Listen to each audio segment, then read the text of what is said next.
Listen, I can't wait for the summertime. Look. You hear a whistle? Who whistling in my house? Ah! Y'all, it's Lifeguard Wally, my good friend. I gotta get closer and look you upside the head. What is happening over here? Look at you, man. You summertime ready. I like your outfit. Look at him, y'all. Get into it. You better look good. You ready for the summer, huh? Mm-hmm. Listen, look, I need to get ready for the summer, but I did learn how to swim, so I'm glad the lifeguard is here to, I still may need a little saving. You could save me? Of course, like I always do, babe. You always do. Don't be shy now. You got something for me? I do. What you got? I have a poem. Can read it? Please read me a poem, y'all. He gonna read us a poem. Let's see what he got. His smile is shiny and he's sweet as a peach. Like your favorite lifeguard, Wally. He looks good on the beach. Oh! He's acting in action. His rom-coms are fun. He was fly as a pilot taking off in Top Gun. If you ask most young ladies, they'll say they're a fan. His new Netflix film is a good one, Hitman. Oh, okay. Well, thank you. Oh, you gonna stick around and hang out with me? No, I have to go save some lives. Oh, okay. Well, you go say your lies. Listen, give it up for y'all, Lifeguard Wally. Thank you. Lifeguard Wally is a little shy, y'all. See, he ran off on us. Okay, he gave us a clue to who our first guest is, but don't you worry because he about to come out here right now. Y'all ready for it? Yeah! Okay, let's see what we got. If you haven't figured it out yet, no worries because it's time to bring him out. He is one of Hollywood's hottest leading men who we know from Top Gun Maverick and Anyone But You. Y'all, his new movie is called Hitman. Y'all give it up for Glen Powell!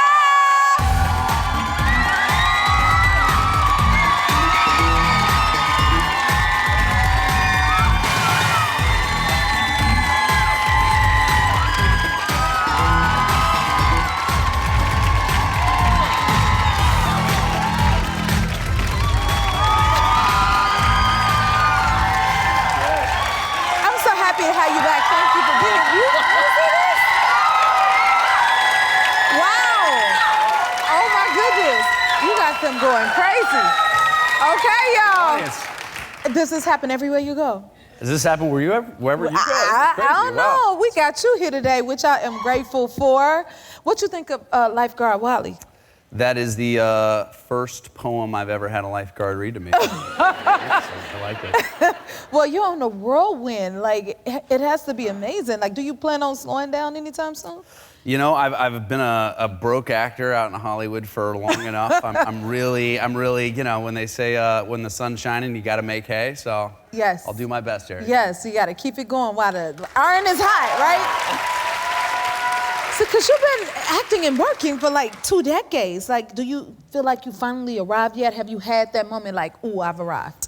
No, I think the only difference is I don't have to like sneak into parties anymore. Oh, You know what okay. I mean? That was like probably a big difference. Like the Vanity Fair party when I first moved out to LA, I stayed on top of a hotel in a tuxedo to sneak down to go to the party, but I got there too early. It was too many movie stars, and I stuck out like a sore thumb and was immediately kicked out. Whoa. This time I actually got invited, which was a real Yeah, of course you got invited.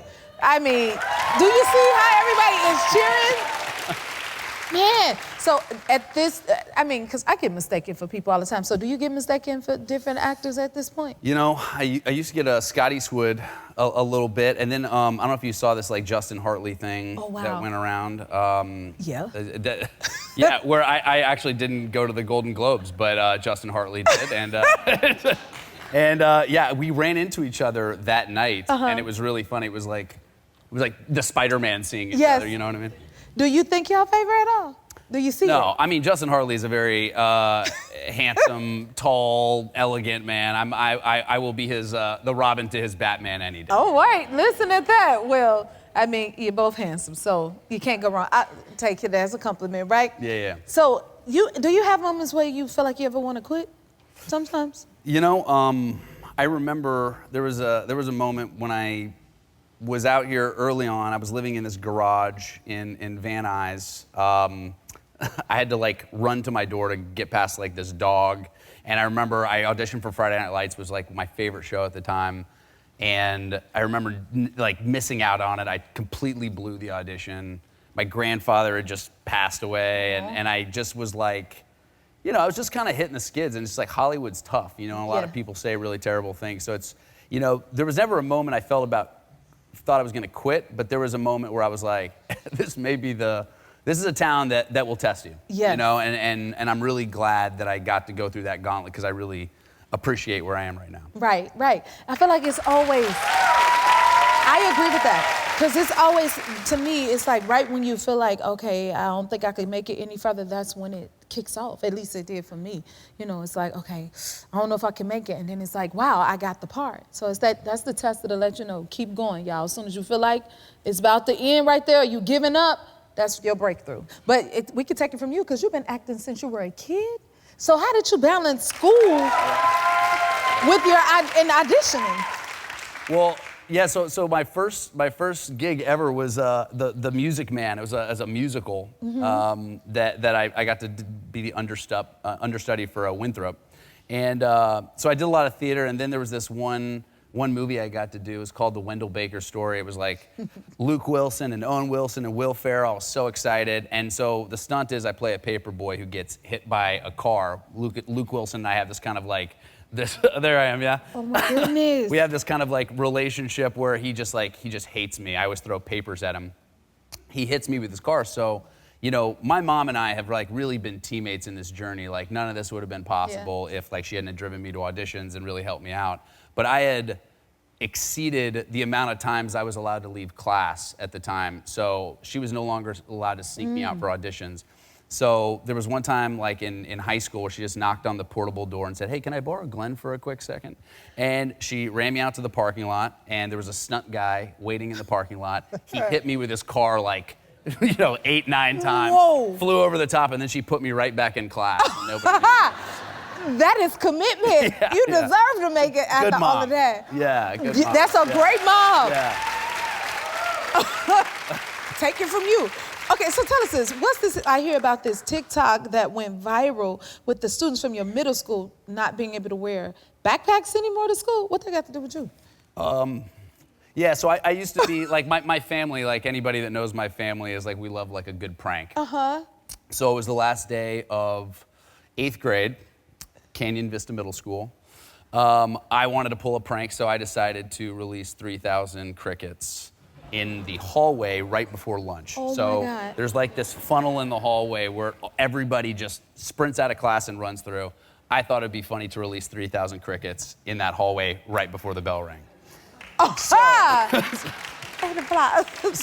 my buddies and I kind of got, I was sort of the Danny Ocean of this operation, and we kind of like, figured out the timing. You get the lunch pass here, you get the lunch pass here, and you grab the crickets in the woods, you bring them into the bathroom. So it was all set up. We had the timing down to literally the exact minute. Oh my God. And it was all going according to plan, but I decided to go rogue, and I had like a little bit of beef with a teacher at the time, and I released a stink bomb in her classroom. Oh my goodness. Right beforehand, and I got caught. So I was in the principal's office while I was supposed to be releasing crickets. And so word gets around to the guys, like, Glenn got caught, like, what's going on? They continue with the operation. So I'm in the principal's office, which has it's got like a window, so I can see the hallway where all this is going down. So he's like literally being like, you release a stink bomb, and I'm like, yeah, okay, whatever. And then all of a sudden you hear crickets, and people just scream and are flying, and like crickets are flying around. Oh my God! Everybody's losing it, and he goes, did you have something to do with this? And I go, dude, I've been in here the whole time. I've been in here. I didn't have anything to do with it. So anyway, now the people at Canyon Vista Middle School have to wear translucent backpacks. Because of you. Because, you can smuggle crickets, I guess. Okay, this is amazing. And then did you ever get to formally apologize to the school or to the kids at all? I have not apologized. Would you like to? I think I should. I think you should. Would you like to give it to the camera and give a good old apology right here? Right here? Yes. Canyon Vista Middle School. home of the Mustangs. I want to formally apologize for your backpacks. And I would also like to apologize to, she will not be named, my English teacher. I no longer have serious beef with you, and I apologize for making your classroom smell that way. Anyway, I hope the backpacks are working out. I'll come back and visit soon. Thank you for understanding. It was worth it. Good job. Good job. Will you stick around for a little bit? I'll stick around. No crickets, though.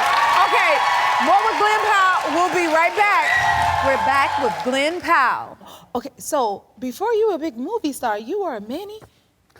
I wouldn't call it Manny. I thought there was probably a cooler title than Manny, maybe. I really like coach sports teams. I coach sports teams, and there was a, he's now, I would say one of my better friends. It's fun how, I guess being a Manny for a kid, he grows up and becomes a great man, and it was really a great way to kind of get to know the city. And you don't have that many talents, but hopefully you can offer some and and continue to live out in Hollywood. It's better than a lot of other jobs out here. Right. It sounded like you were a great role model. Yeah. It's good. I didn't grow up with a younger brother, so it was really nice to have one. That's really nice. And right? So you're, like I said, a great role model, and then you're also very close with your family. Your parents been married for over 40 years? 40 years. That is awesome. Mom and Dad. There's Mama Powell there, and then the OG, the original Glen Powell. I love that. Yeah. So that's at the Jefferson Memorial. That's exactly where my dad proposed over 40 years ago. They used to, go and listen to music and have picnics there. So it's so special beautiful to get to go back there with them to the site where it all started. That is so beautiful. Do they ever give you advice, love advice in your life? They do give me love advice, because I do think love surviving that long in this world is really tough. Yes. And I think you do have to have some tricks. And I think for them, the thing that they always tell me is you got to find somebody with a sense of humor.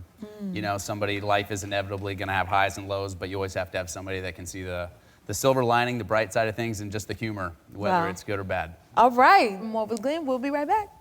And we're back with Glen Powell. Okay, your new movie called Hitman. You wrote, produced, and starred in it. Congratulations. Thank you. Can you tell everyone what it's about? So Hitman is a story about a psychology professor, this true story of a real-life guy who found a knack playing an undercover hitman for the police department.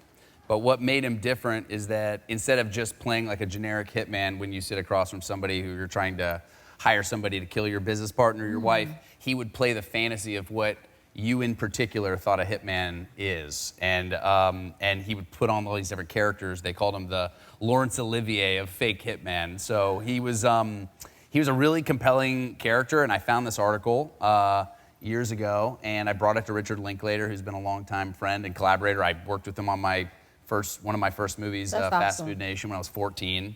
And we ended up writing it together and bringing it to life. And it's just, that's me working with Rick at 14. What is that full circle like working with him now?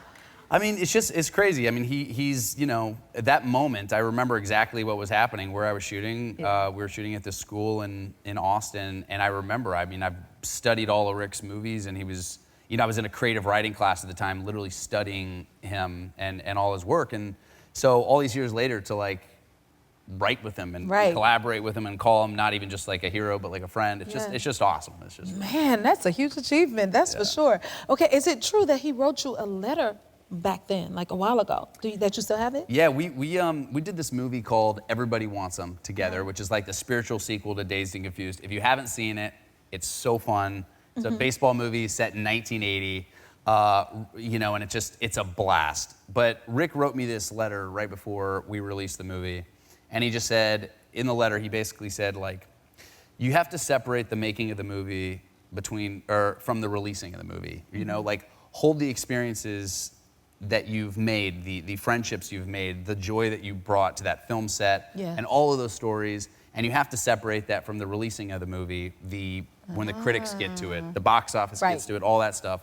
because, so often in life we let, we let the result influence how we feel about the making of something, all the joy that we put into it. So I find that letter, I always look at it because it's like, it's so important not to let other people's, what I would say, let other people yuck your yum, Yuck your yum. Yeah. We love having you here. Will you come back again Absolutely. and see us? This is oh so my fun. God. You guys are wonderful. Thank you. Hitman premieres on Netflix this Friday. We'll be right back. Welcome back. It's Gemini season and I love celebrating birthdays. Well, the stars have aligned because it's time to guess some baby Gemini names in our game we call Oh Baby.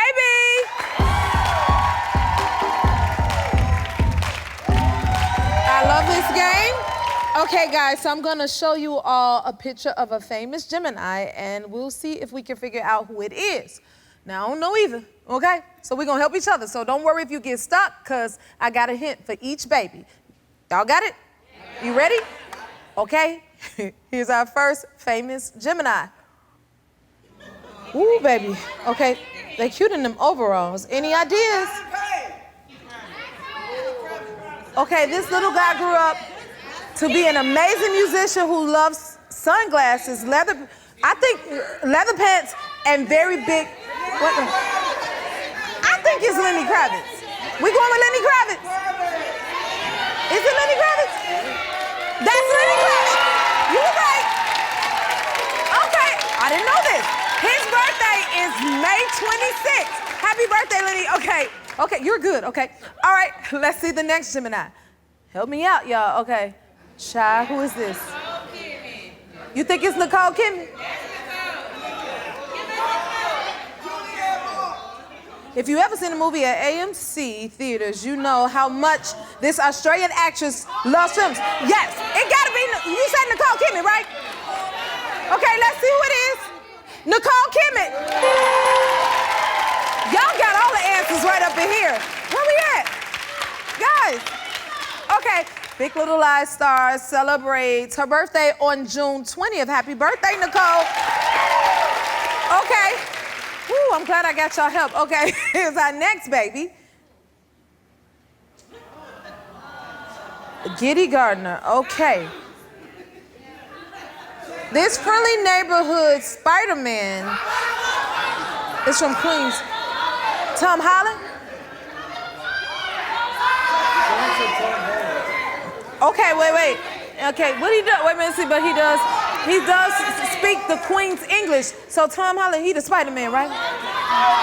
Okay, well, let's find out who it is. Tom Holland, you're right. I said that. Okay. He was born on June 1st in Kingston upon Thames in the United Kingdom. Okay, let's see y'all on the roll. Let's see the next one. I'm the one that's behind. Okay. Who's that in her picture? I'm a Virgo. I love that though.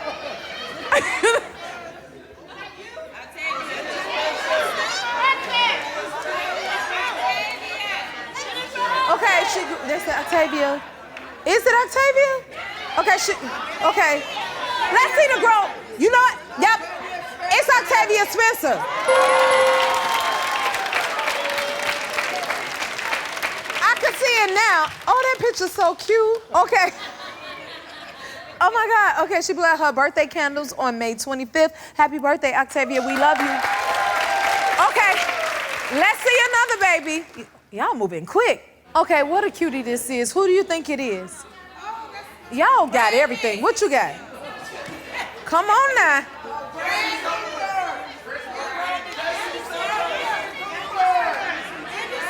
They got it. Wait, who you say? This baby grew up to get a great voice and People Magazine 2017 Sexiest Man Alive Award. Brad Pitt? Who you say? Brad. We saying Brad Pitt. Anybody over there?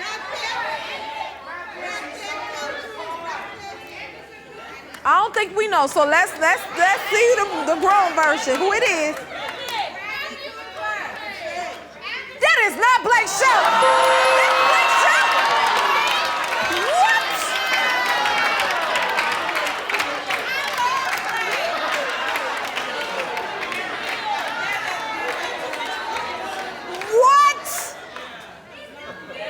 That's my friend, and I didn't recognize you, Black. I'm sorry. Well, he's celebrating his birthday, June 18th. Happy birthday, Blake. This is too fun. Oh, that baby's so cute. Okay, it's adorable. Any ideas? Let's see what the hint is, because this is a young baby. Okay, you may have seen her here in the happy place teaching me how to make something.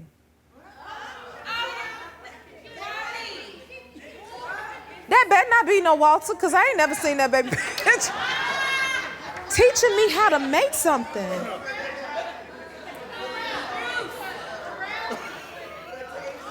I think I know who this is. Y'all, let's find out who this is. Oh my goodness. This is our talent booker and demo expert, Paige. Hi. I see it now. You see it? Oh my God, you're so cute. You got the same lips. Yes, you do. Happy birthday, Paige. Thank We love you, you. Can y'all wish darling. Paige a happy birthday? Happy birthday, girl. Thank you. All right, y'all, that's our Gemini baby game for today. Happy birthday all to the Geminis. We love you. Happy birthday. We'll be right back. Our next guest created an app that is changing the lives of business owners across the country. From Brooklyn, New York, please welcome Jon Laster.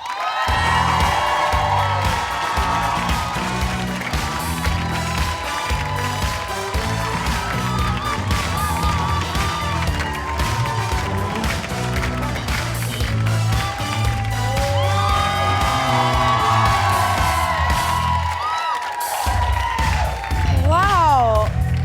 Thank you for being here, first of all. Oh, thank you for having me. I'm so happy to have you. Thank you. Oh my goodness, let's get into this. Okay, so can you tell us what Blapp is and what it's designed to do? Yes, Blapp is a geolocated e-commerce app for Black-owned businesses. Essentially, like wherever you're standing, it'll put the Black businesses around you on a Google map. Yeah. Ain't that great, y'all? Oh my goodness, how did you come up with the name Blapp? The name Blapp is funny that you asked that because I'm really sensitive about it. People think it's an acronym, that it stands for something. Okay, I thought it did too. I know, Okay. I know, right? But you know what? I was really just using it as a marketing thing so you could switch like Black History Month with Black History Month, or Black Friday, or Black to School Shopping. And somebody asked me recently what it stood for, and I was nervous. I lied. I was like, it's half Black, half app. You know what I mean? I know. And there was another host there, and they was like, oh, I use Blapp in San Francisco, Dallas, Denver, and it, put the business on the map. They said, I thought it was half Black, half map. And I was like, yeah, that's that too. Yeah. You know what I'm saying? I was like, yeah, that too. But that's what you can do when you're the creator. Yes. You came up with your own thing. That is Yes. amazing. Now, how did you go from stand-up to app creator? Well, people ask me, like, I'm not done with stand-up. Like, people are like, how'd you? I'm like, no, the stand-up's still going good. I'm the host at the Comedy Cellar in New York City. I'm touring with... Check it out. You guys. Let us know. Thank you. I'm on tour right now with my big brother, Tracy Morgan. So yeah, stand-up is still going good. But I'm not gonna lie to y'all, I thought of the app because I was out of work. We were locked down. Yeah.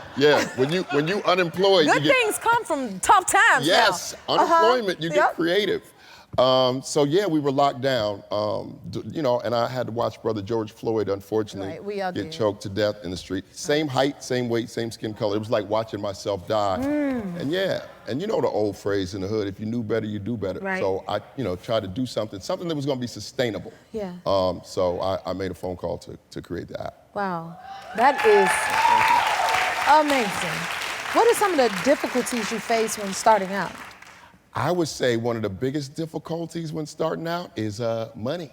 You know what I'm saying? Trying to find that I love money. how real you are. Yes, yeah. When the last time you called somebody and said, yo, you got $50,000? Yeah. You know what I mean? Where I'm from, if you ask somebody for $50,000, you better show up with $100,000 on that same corner the following weekend. You better tell it. Yeah. So, as a matter of fact, and the first pitch meeting that I was in for Blapp, I'm talking to this older white dude, and he tells me in my face, he said, you know what? I hate Black Lives Matter. That's the first thing he said to me. And then I go through the pitch deck. He's dissing every slide. We shouldn't be having black this, that, the other. But at the end of it, he said, you want to know what I think? And I said, I think I know what you think. And he said, you'd have to be a fool to not see this fortune staring you in the face. He said, this is a great idea. Even though he hated the idea of it, he was like, this is gonna help a lot of people, and it's been going good. Wow. That is amazing. Yeah. Wow. How did you make it all happen? You know what? I am probably one of the dumbest tech founders you will ever meet. I'm not gonna sit here and lie to you. You know what I know? What? I know what I don't know. You know what I don't know. Break that down. Yeah. Come on. I Wow. know what I don't know. Yes. So I called some folks, a friend of mine who had just left Facebook in Silicon Valley. She was having a dinner party. Her husband gets a little drunk. He starts talking about it. So I called my friend Margot. A friend of hers, Matt, is sitting there. He was at Google. He said, that's a great idea. Tell your friend I'll do it, and I'll do it for free. That'll be my contribution. Look at God. Yeah. That meant it was meant to be. Look at God. Come on. Yes. Oh, my goodness. So he stepped in, and we worked on it every morning for a year. That's such a great idea. Yeah, thank you. And it's going to change a lot of lives and businesses and bless a lot of people because it's much needed. Yes, that's for sure. thank you. And I know it's a lot of apps, Black apps, but what makes Blapp different from the other apps? It's the best. Come on. That's it. Yeah. Yes. No, but I mean, it's growing. And the thing is, like a rising tide floats all boats. Come on. So I mean, it's great for the Black community, but I mean, it's good for the country writ large. When the Black community is doing well, everyone's doing better. There's more people investment in houses, cars. That is true. Yeah, so when these businesses do We need well, the each whole other. country. Yes. We need each other. Yes. Yeah. And what is your future plans for Blapp? My future plans for Blapp is to slightly change people's spending habits. Oh. You know what I mean? Yeah, we lost 48% of Black-owned businesses during the lockdown. Black wealth is predicted to dwindle to 0 by 2053. The average person spends a little under 2% of their entire income on Black-owned businesses. If I could alter that slightly, we could do incalculable good. I have an e-commerce platform coming. It should be ready by Juneteenth, which means you'll be able to shop in the app online to buy goods, Black-owned goods from anywhere in the country. It won't just have to be stuff around you. Yeah. You better change the world. Yeah. And make sure you put Jennifer J. Hud Productions on the app, okay? Yes, I want mine absolutely. on the app too. The work you're doing is so impactful and making a world of difference. Thank you for sharing that and with us and educating us with it, forming us on it, and creating that app. We're gonna support it, right, guys? All right. To learn more about Blapp, please visit our website. We'll be right back. My next guest made history with their Emmy nomination for their role in the hit series Hacks. Please welcome the very talented Carl Clemons-Hopkins.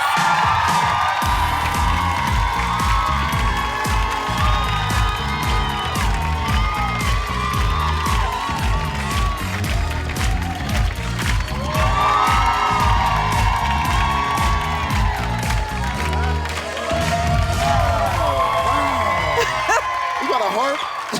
Yes, a harp. Let me tell you about it, Carl. So, I have instruments in my home, so this resembles the house. He said, you got a harp. If you didn't hear that, I can't play none of it. Let me be clear. All right. That's all right. It's heaven. So, and then the piano, and so I have all different type of instruments. So when I do musical moments at home, all you do is come in and grab an instrument, and those who can play it can play it. Do you know how to play the harp?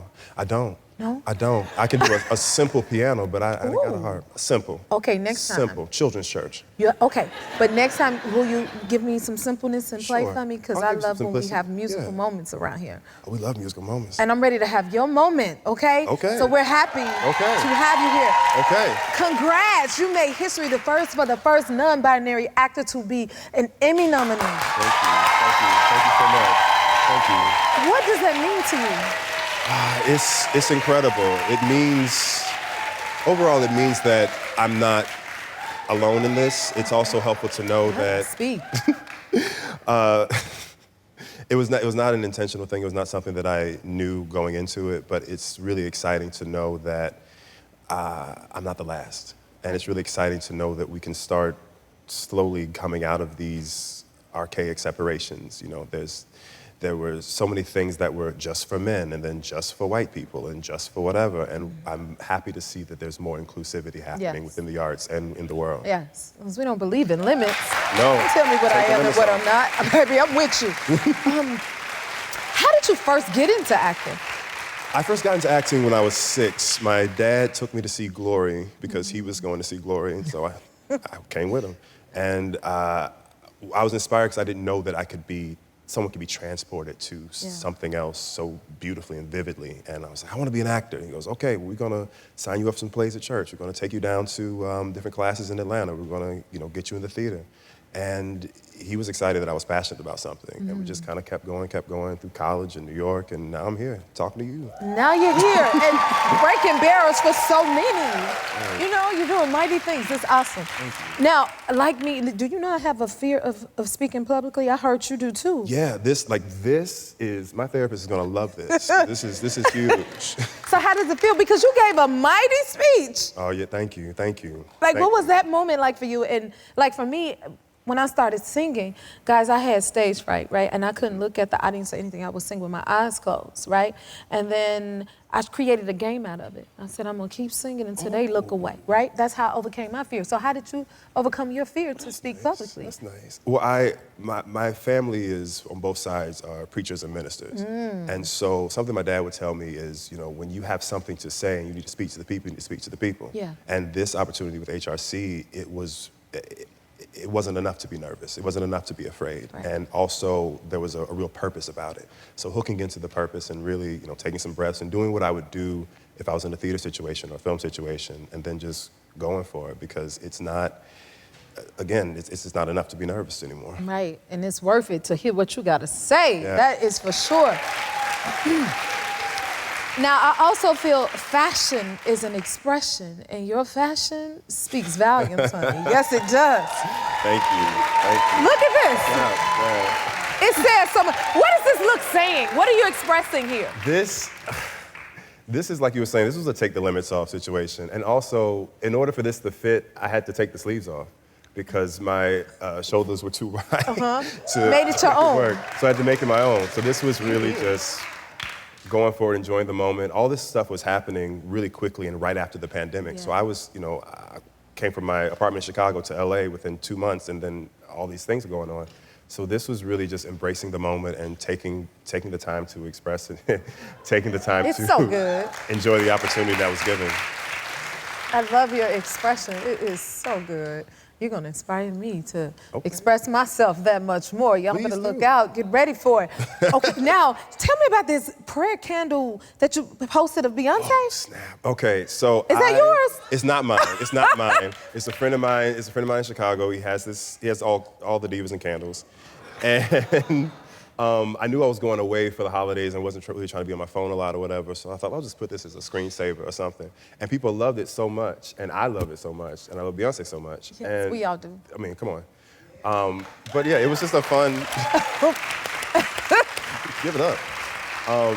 It was just a fun something to do, and Yeah. I really enjoyed it, and I'm really happy that it brought some people some joy. It definitely did that. You know what brings us joy? Hacks. Amen. Hacks brings us joy. right about it. Yes, it does. That's right about it. Season 3. I love this show. Can you tell everyone what season 3 is about? What we can expect? Season 3, well, sadly I can't tell you too much, but season 3, it does take place a year after season 2 ended, and it is, well, yeah, they fast forwarded, but they, Deborah is on the rise. Her specialist taken off, her career is taken off, and so Marcus's business is also taken off and exploded in new ways. And the start of the season, Marcus has been, going to the therapy, finding the balance, doing a lot better because last season was a little messy. But as what happens when you start healing and growing, you have to get tested. And so some challenges come in this season that really push some boundaries, push some limits, and I'm excited for people to see it. Wow, we're excited to see it. Give them a hand. Thank you so much for being here, Carl. Will you come back and see us? Of course. All right, we'll be looking for you. Hack Season 3 is streaming on Max. We'll be right back. Y'all better wait for my next look. If you like this video, smash that like button and subscribe to the Jennifer Hudson Show YouTube channel. Check your local listings or visit jenniferhudsonshow.com to see when you can watch full episodes in your area. And don't forget to sign up for the newsletter.